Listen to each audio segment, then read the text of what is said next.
যে জায়গায় উঁচা দরকার মনে করেন 10 ফিট, সেই জায়গায় দিয়েছে 5 ফিট, তাই 5 ফিটই চুরি। জানি চুরেরা জানি এক থেকে না খাইতে পারে, ওই ঠিকাদার প্রতিষ্ঠানের কাম দিলে সব চুরি হয়ে যাবো।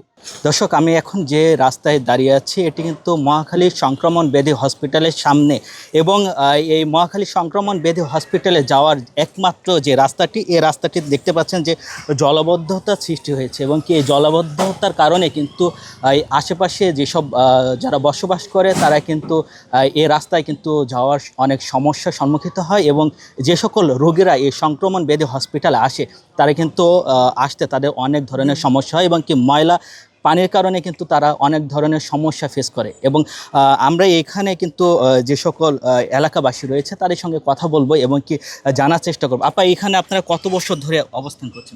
10 বছর। 10 বছর। এই যে আপনারা যে এখানে আছেন, এই যে জলবদ্ধতা কারণটা কি একটু আমাদেরকে দিবেন? এটা ওই বৃষ্টি নামলে ওই এমন ড্রেনের পানি, বৃষ্টির পানি এক হয়ে জায়গা এই 15 দিন 20 দিন থাকে। সিটি কর্পোরেশনের লোকেরা মানে গ্যারেজ করে না। আবার যখন রাস্তাটা করছে পাইপ লাগবো, মোটা দিছে চিকন, বাচ্চারা স্কুলে যাইতে পারে না।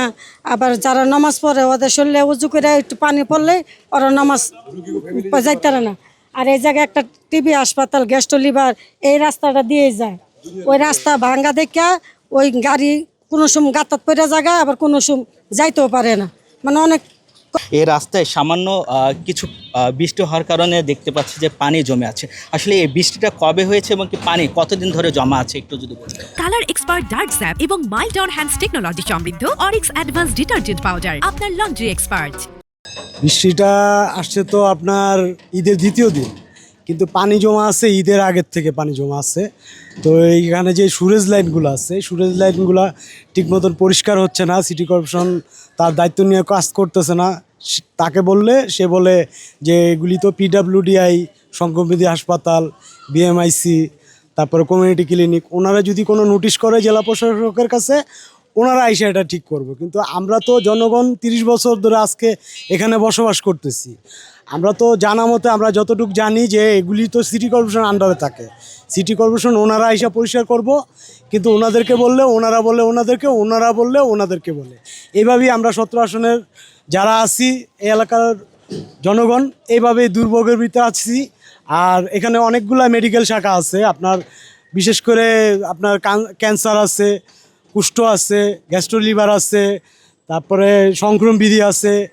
এই প্রতিষ্ঠানগুলোর ভিতরে যেতে হলে কিন্তু এই রাস্তাগুলাই ব্যবহার করতে হয়। তো এই রাস্তাগুলো ব্যবহার করতে শুধু বিভিন্ন জেলার থেকে আসে না, আর আমরা তো এলাকার লোক, আমাদেরকে অনেক সময় অনেক লোক বলে যে ভাই রাস্তায় এই প্রবলেমগুলো আপনারা কীভাবে এখানে ফেস করেন। বিগত এখানে 25 বছর ধরে 20-25 বছর ধরে থাকি, কিন্তু চাকরি করে পরে 16-17 বছর ধরে সিটি কর্পোরেশন নেই। 20 নম্বর ওয়ার্ডেই, 20 নম্বর ওয়ার্ডে কোনো সরকারি লোক নাই। মেন কথা হয়েছে এটা, আপনার বেতন দেয় 10,000 টাকা, কিন্তু সরকারি বেতন 17,500 টাকা। তা আপনি 10,000 টাকা বেতন দিলে আপনি বলি 10,000 টাকার কামই করবো, 17,000 টাকার কাম করবো না। কথা বুঝছেন? তার জন্য সিটি কর্পোরেশনটা ফোন দিলেও সিটি কর্পোরেশন কয় আমরা আজকে আইতেছি, কালকে আইতেছি, 6-9। আপনার পানি না নামার কারণটা কি একটু? না নামার কারণ হচ্ছে বিগত আওয়ামী লীগ সরকারের আমলে এই রাস্তাটা করা হয়েছিল। এই রাস্তাটার মধ্যে আওয়ামী লীগ সরকার যেমন করছিল, তখন কমিশনার ছিল নাসির মিয়া। নাসির মিয়ার আমলে এই কামটা হয়েছে। ঠিকাদার প্রতিষ্ঠানে মনে করেন কামটা করতে পারে না, কি লিখে জানেন? ওই নেতা বেতারা টেকা খেয়াল হয়েছে। যে জায়গায় উঁচা দরকার মনে করেন 10 ফিট, সেই জায়গায় দিয়েছে 5 ফিট, তাই 5 ফিটই চুরি, বুঝছেন? আর এনে পাইপ লাগবে মনে করেন 60 ফিট, বড় পাইপ এনে দিছে মনে করেন 32 ইঞ্চি, জানি 60 ইঞ্চি লাগবো, এনে দিছে 32 ইঞ্চি। আর এই রাস্তাটা জানি মহাখালী থেকে একবারে টিবি গেট ক্যান্সার বক্ষব্যাধি পর্যন্ত এই রাস্তাটা জানি সরকারের দৃষ্টি আকর্ষণ করে একটু দেখা হোক, জানি চুরেরা জানি এক থেকে না খাইতে পারে। ঠিক আছে, ঠিকাদার প্রতিষ্ঠানের কাম দিব, এমন লোকের কাম দিব যে সেনাবাহিনী নয়তো একদম বাড়ি কর্মকর্তারে তাকে ধরে কাম দিতে হইব। ওই ঠিকাদার প্রতিষ্ঠানের কাম দিলে সব চুরি হয়ে যাব। ঢাকা 17 আসনে এই আসনটি প্রধানমন্ত্রী তারেক রহমানের এই আসনে দেখতে পাচ্ছেন যে জলাবদ্ধতা রয়েছে, এবং এই জলাবদ্ধতার কারণে যে সকল রোগী রয়েছে এই রোগীরাও কিন্তু এই হসপিটালে এবং আশপাশে কিন্তু বেশ কয়েকটি হসপিটাল সরকারি প্রতিষ্ঠান রয়েছে। এই হসপিটালে কিন্তু চলাচল করা কিন্তু খুবই কষ্টদায়ক হয়ে যায়। সাইডে যারা বসবাস করে তাদেরও কিন্তু অনেক অসুবিধা হচ্ছে, এবং কি এই পানির কারণে কিন্তু তাদেরও বিভিন্ন ধরনের অসুখের সম্মুখীন হচ্ছে।